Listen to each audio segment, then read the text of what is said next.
नमस्कार दोस्तों, मैं सुनील और आज की हमारी परसेंटेज की सेकंड क्लास है। तो आज की क्लास में हम देखेंगे कि सक्सेसिव केस क्या होता है, हमें सक्सेसिव केस कहाँ पर लगाना चाहिए, कहाँ पर सक्सेसिव केस से बचना चाहिए। तो आज की क्लास में वो हम देखते हैं। तो यहाँ पर है परसेंटेज वृद्धि या फिर परसेंटेज कमी या परसेंटेज वृद्धि व कमी। तो परसेंटेज सॉरी तो सक्सेसिव केस लगाने की कुछ नियम है हमारे पास, वो हम देखेंगे। यानी कि किसी वस्तु, संख्या या राशि आदि पर लगातार वृद्धि हो या लगातार कमी हो या लगातार वृद्धि या कमी दोनों हो तो वहां पर सक्सेसिव केस लगता है। यानी कि कोई भी संख्या है उस पर कभी 10% की छूट दे रहा है, कभी 15% की छूट दे रहा है, ये लगातार दे रहा है, तो ऐसे क्वेश्चनों में हमें सक्सेसिव केस लगाते हैं। जो ये सक्सेसिव केस है हमारा, ये केवल एक ही वस्तु पर लगता है। ऐसा नहीं है कि मतलब एक वस्तु पर वो 10% की छूट दे रहा है, दूसरी वस्तु पर वो 20% की छूट दे रहा है तो हम सक्सेसिव केस लगा दें। ऐसे क्वेश्चनों में सक्सेसिव केस नहीं लगेगा। ये उन्हीं क्वेश्चनों में लगेगा जब एक वस्तु पर 20% का डिस्काउंट देता है और कोई पर्सनली आदमी आ जाता है तो उसे 15% का डिस्काउंट और देता है। तो ऐसे क्वेश्चनों के अंदर सक्सेसिव केस लगते हैं। तो दो तरह की परसेंटेजों में अलग अलग तरह के मेथड लगते हैं। हमारे पास परसेंटेज कितने प्रकार के होते हैं? दो प्रकार के होते हैं। एक तो होता है मतलब एक तो अच्छी परसेंटेज होती है, एक बुरी परसेंटेज होती है। अच्छी परसेंटेज कौन कौन सी होती है? जैसे कि 10% आ गया, 20% आ गया, 15% आ गया, 50% आ गया। ये तो होती है हमारी अच्छी वाली परसेंटेज है। और बुरी परसेंटेज कौन सी होगी? बुरी परसेंटेज वे होती हैं जो फ्रिक्शन में आ जाती हैं। जैसे कि 66.2/3 आ गया और 67.5 आ गया। ऐसी जो परसेंटेज वैल्यू होती है उनको हम कहते हैं बुरी परसेंटेज। जो अच्छी परसेंटेज होती हैं उनको तो हम एक मतलब सक्सेसिव केस नहीं लगाकर भी एक सरल अप्रोच लगा के भी क्वेश्चनों को हल कर सकते हैं। उसके लिए एक फॉर्मूला है जो देखते हैं। यानी कि जो ये फॉर्मूला है, जो मेथड है, मेथड नंबर फर्स्ट है, ये ओनली केवल अच्छी परसेंटेजों के लिए ही लागू होता है। ये मेथड किसके लिए लागू होता है? ये मेथड ओनली अच्छी परसेंटेजों के लिए लागू होता है। और इसका जो फॉर्मूला है वह क्या है? x plus minus y plus minus x into by बटा 100। ये उसका फॉर्मूला है। यहाँ पर प्लस और माइनस और यहाँ पर और प्लस और माइनस दे रखा है। तो प्लस का मतलब क्या है? यहाँ पे प्लस का मतलब होता है कि जब एक ही वस्तु पर या तो वो लाभ दे या तो वो छूट दे तो हम लगाते हैं, या फिर वो एक ही वस्तु पर उसकी जो प्राइस है उसको बढ़ा दे, या तो उसकी प्राइस को कम कर दे या उसकी प्राइस को बढ़ा दे, तो हम लगाते हैं यहाँ पर प्लस, या तो हम लगाते हैं प्लस प्लस या फिर माइनस माइनस। और यदि हमें दे दे वो कि एक पर लाभ दे रहा है और दूसरी पर कटौती कर रहा है। कटौती का मतलब समझ गए कि एक बार तो वो उस संख्या का जो वस्तु है उसके प्राइस में कमी कर रहा है और दूसरी बार बढ़ा रहा है। तो ऐसे जो विपरीत होते हैं, एक बार बढ़ाना एक बार घटाना, तो ऐसे क्वेश्चनों में लगता है माइनस वाला चिन्ह। तो ये तो है इसका फॉर्मूला। अब ये फॉर्मूला लगाते कैसे हैं? इस फॉर्मूले पे काम करेंगे हम कि यदि कोई वस्तु जिस पर 20% और 10% की दो क्रमागत छूट यानी कि लगातार छूट दी जा रही है और लगातार छूट दी जा रही है, तो उस पर कुल नेट इफेक्ट कितना होगा, कुल वृद्धि कितनी होगी। तो इसको ज्ञात करने के लिए इस फॉर्मूले का यूज करेंगे। इस फॉर्मूले में नेट इफेक्ट देखेंगे हम। नेट इफेक्ट देखने के लिए इन दोनों संख्याओं, क्योंकि दोनों में ही वृद्धि दे रखी है, दोनों में ही वृद्धि दे रखी है, यहाँ पर एक पर वृद्धि एक पर कमी नहीं कर रखी है, तो हम यहाँ पर प्लस वाला साइन यूज करेंगे।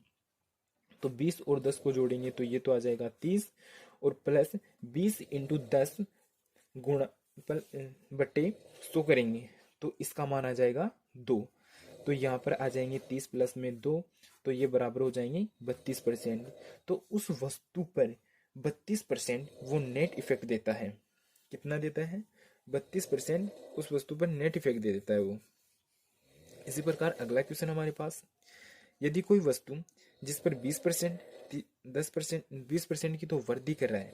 यहाँ पर क्या कर रहा है, 20% की वृद्धि कर रहा है और 10% की कमी कर रहा है। तो इसमें वो आ गया ना, एक पे वृद्धि एक पे कमी, ये वाला है जिसमें माइनस चिन्ह लगेगा। तो इस पे नेट इफेक्ट देखते हैं, यानी कि इस क्वेश्चन के अंदर हम देखेंगे कि नेट वृद्धि होगी या नेट कमी। तो यहाँ पर 20% यानी कि 20 प्लस 20 माइनस, क्योंकि यहाँ पर कमी हो रही है तो -10 माइनस, क्योंकि प्लस इंटू माइनस होता है तो माइनस ही बनता है, तो -20 इंटू 10/100। तो यहाँ से तो आ जाएगा ये 2, और जब 20 में से 10 गए तो 10 आ जाएंगे, और ये 20 इंटू 10/100 करेंगे तो ये आ जाएंगे -2। जब -2 10 से निकालेंगे तो इस पर नेट इफेक्ट कितना आ जाएगा, 8% की वृद्धि हो जाएगी। नेट इफेक्ट कितनी हो जाएगा, 8% की वृद्धि हो जाएगी। इसी प्रकार अगला क्वेश्चन देखते हैं हम। ये तो थी हमारे पास जो ये क्वेश्चन थी, ये फॉर्मूला जो होता है ये 2 परसेंटेजों पे ही लगता है, बट हम इसे अच्छी परसेंटेज हो तो 2 से अधिक जो परसेंटेज होते हैं उन पर भी लगा सकते हैं। तो यहाँ पर तो हमने 2 पर लगाया था, अब अगले वाले क्वेश्चन में लगाएंगे हम 3 डे। तो यहाँ पे हमें दे रखा है क्वेश्चन कि कोई वस्तु है, उस पर 30%, 10% और 20% क्रमागत छूट दी जाती है। कितनी छूट दी जाती है, 10% की, 30% की और 20% की क्रमागत छूट दी जाती है। तो उस पर नेट इफेक्ट बताना है। उस पर जो नेट इफेक्ट है लास्ट में कितनी छूट दी है वो हमें यहाँ पर बतानी है। तो इस क्वेश्चन में पहले हम इन 2 पे लगाएंगे। इन 2 पे क्या लगाएंगे, जो अपना वो फॉर्मूला वाला मेथड है, इन 2 पे लगाएंगे। इन 2 पे लगाएंगे तो ये 30 प्लस में 10 40 प्लस में 30 गुना 10/100, तो यहाँ से आ जाएंगे 3, तो ये हो जाएंगे 43। अब हमने 2 पे तो लगा लिया, एक संख्या और बच गई। अब इस संख्या और इस संख्या पे, यानी कि इस परसेंटेज और इस परसेंटेज पे फॉर्मूला लगाएंगे। तो ये कितना हो जाएगा, 43 प्लस में 20 प्लस में 20 इंटू 43/100। तो इसको जब, ये तो हो जाएगा 63, जब 43 और 20 को जोड़ेंगे ये तो आ जाएगा 63। जब हम 43 इंटू 20/100 करेंगे तो इसका मान आएगा 8.6। जब 8.6 को हम 43 में जोड़ेंगे तो इसका मान आ जाएगा 71.1/6%। तो इस क्वेश्चन में कितनी हो गई, 71.6% की वृद्धि हो गई।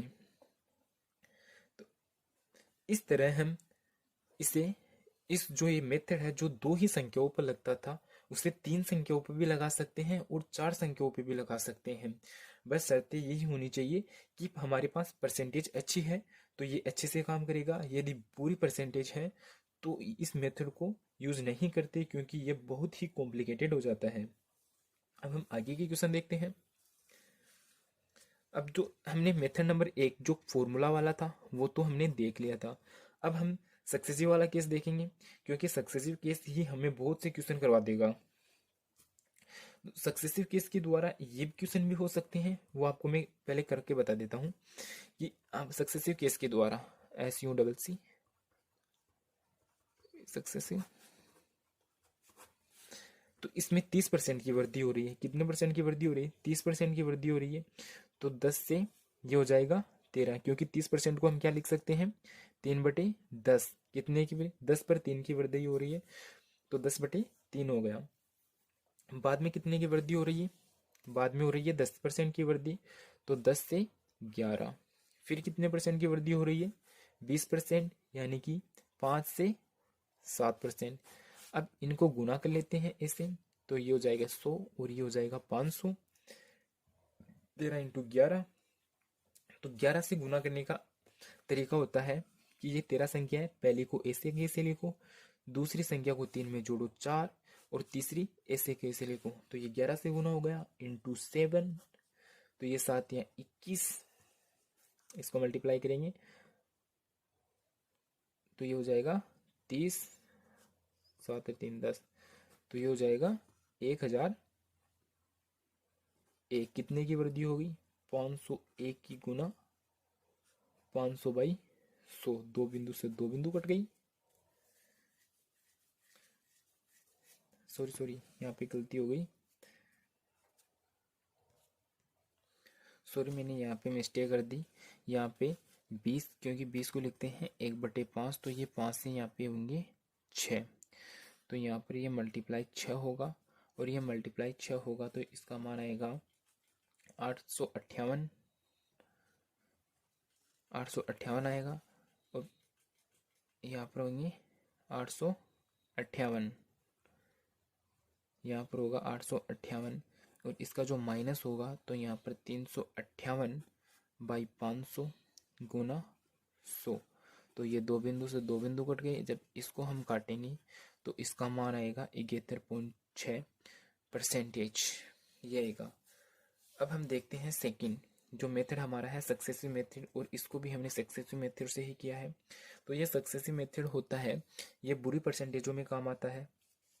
बुरी परसेंटेज जैसे कि फ्रिक्शन में आ जाए, यानी कि किसी वस्तु का मूल्य या फिर किसी वस्तु को 16 से ही 2/3% बढ़ा दी जाती है, और उसी वस्तु को 12 से ही 1/2% घटा दी जाती है।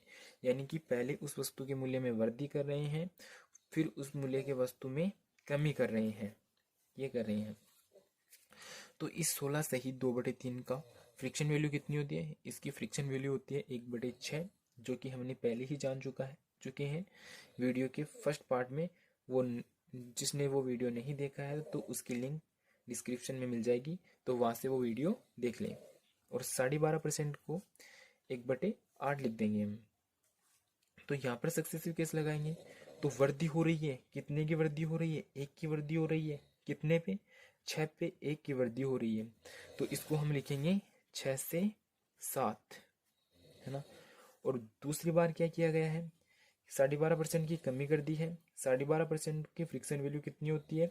1/8, और 1/8 यानी कि 8 में 1 की कमी हो रही है, तो 8 में 1 की कमी होगी तो 8 से 7। अब इसकी जो कैलकुलेशन लाइन देखेंगे इसके नीचे, तो इसकी वैल्यू हो जाएगी 48, और इसकी वैल्यू हो जाएगी मल्टीप्लाई 49। कितने की वृद्धि होगी? 1 की वृद्धि होगी। कितने के संदर्भ में? 48 के संदर्भ में ना। तो 48 के संदर्भ में 1 की वृद्धि होगी गुना 100, तो इसका मान आ जाएगा 2.08%। तो उसकी जो नेट इफेक्ट है, जो नेट इफेक्ट वृद्धि बढ़ी है, वो उसकी बढ़ी है 2.80%। आगे की क्वेश्चन देखते हैं हम। आगे हम देखते हैं फेल और पास, क्योंकि एग्जाम आ रही है तो फेल पास तो सुनाना ही पड़ेगा ना, तो कैसे निकालते हैं वो भी देखते हैं हमें। ये कोई व्यक्ति है, मान लो कि ये कोई व्यक्ति है, और इसने परीक्षा में 30 अंक प्राप्त किए हैं, 30 अंक प्राप्त किए हैं, और उस परीक्षा में जो पासिंग मार्क्स हैं वो कितने हैं? 50% उसके पासिंग मार्क्स हैं, 30% उसने किए हैं, तो जरा सी बात है कि वो फेल होगा। तो अब वो फेल कितने नंबरों से हुआ है ये हमें देखना है। तो ये क्वेश्चन में दिया हुआ है कि वह व्यक्ति 240 मार्क्स से फेल हो गया, 30% लाया है, और 240 और मार्क्स आ जाते तो उसकी 50% बन जाते और वो पास हो जाता। तो ये 30%, तो इसमें क्या है? तो उसके हमें ज्ञात क्या करना है इस क्वेश्चन में? हमें ज्ञात करना है क्वेश्चन के अंदर उसके टोटल मार्क्स कितने थे, परीक्षा में टोटल मार्क्स कितने थे, उसके पासिंग मार्क्स कितने थे, यानी कि जो 50 मार्क्स हैं वो कितने थे, और उस बंदे ने जिसने 30% अंक प्राप्त किया था उसने कितने अंक प्राप्त किए हैं, वो हमें इस क्वेश्चन में ज्ञात करना है। तो हमें देख क्या रखा है इसके अंदर? हमें दे रखा है 30%, 30% जो कि स्टूडेंट लाया है, और वो कितने नंबरों से फेल हो गया है? 240 नंबरों से फेल हो गया है। यदि उसके इस 30 नंबरों के अंदर 240 और जुड़ जाते तो उसके कितने नंबर बन जाते? 50 नंबर बन जाते, 50%, और इस 50% से वो क्या हो जाता? पास हो जाता। तो यहाँ से हम देखते हैं ये 30% उधर जाएंगे, तो ये 240 बराबर में 50 माइनस का 30, तो यहाँ पर 20 बराबर में कितने आएंगे 240। 20% के बराबर 240 है, तो परीक्षा में कितने परसेंटेज होते हैं 100% होते हैं। तो इस 20 को गुना करेंगे हम 5 से, तो यहाँ पर आ जाएंगे 100%। तो इसको भी 5 से गुना करेंगे गणित के नियम से, तो ये आ जाएंगे 24×5 120 यानी कि 1200 अंक। तो उस एग्जाम के टोटल अंक कितने थे 1200 अंक थे उस एग्जाम के अंदर। और पासिंग मार्क्स कितने थे, पासिंग मार्क्स होंगे कितने, उस एग्जाम के पासिंग मार्क होंगे 1200 के 50%, यानी कि 1200 के 1/2। तो 1200 का जब 50% निकालेंगे तो उसका मान आ जाएगा हमारे पास 600% आ जाएगा। और जो व्यक्ति फेल हुआ है उसके कितने अंक आए थे 30% अंक आए थे ना। तो 1200 का 30% कितना होता है, 1200 का 30% वैसे तो 360 होता है, और एक बार मैं निकाल के बता देता हूँ। 1200 इंटू 30/100, ये दो बिंदु से दो बिंदु कट गई, ये 12×3 = 36 और ये एक जीरो, तो ये 360, ये 360 हो गई। तो वह व्यक्ति कितना अंक प्राप्त किया था, वह 360 अंक की प्राप्त किया था, जिसके कारण वह 240 से फेल हो गया। तो ये हो गए हमारे पास वाले क्वेश्चन। तो इस पास वाले क्वेश्चन के मेथड पे कल और क्वेश्चन करेंगे। आज के लिए इतना ही, धन्यवाद।